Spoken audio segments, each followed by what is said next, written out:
A great way to improve the performance and appearance of your Mustang is by installing the Ford wheel spacers. However, it is important to choose the right type of wheel spacers and ensure that they are installed correctly. To avoid any negative effect, let's take a look at the correct installation steps.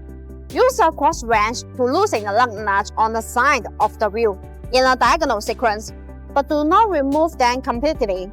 Using jacks to support each end of the car is a better safety measure. Use a cross wrench to remove the wheel side lug nut. Remove the wheel of the hub and set it to the side. Look at the wheel hub assembly for rust. You can use a black cleaner to remove them. Remove any rust and dirt from the wheel hub with a rag. Widen the entire surface to ensure it is smooth, because all of that surface may cause the wheel spacer to not fit perfectly with the hub. Install the BONOSS Forge active cooling for the Mustang wheel spacers. Then install the matching lug nut. Tighten them with a torque wrench. A key advantage of BONOSS for the Mustang wheel spacers is the active cooling feature.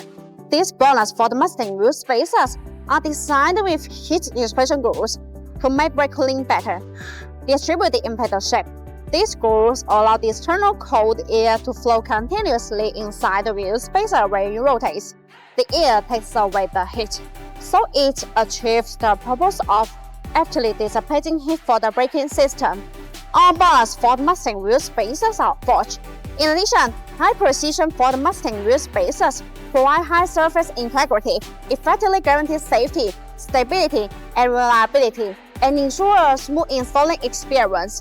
Install the rim and then install the stock nut. Use a torque wrench to tighten them on the wheel. Make sure they are secure. Remove the jack stands. Slowly lower the car until the tires fully touch the ground, and remove the jack. Use a torque wrench to tighten the lug nut to the specific torque. Always tighten them in a diagonal sequence. This will ensure that the lug nuts work. The same operation is done for remaining wheels. After installing the Ford Mustang wheel spacers, drive slowly back and forth, ensuring the rims are turned a few times. BONOSS recommends checking the use of the Ford Mustang wheel spacers every 6 months and checking the vehicle's operation to ensure safe driving. After installing the Ford Mustang wheel spacers, we can see the wheels push out slightly, giving it a more flush look with the feathers.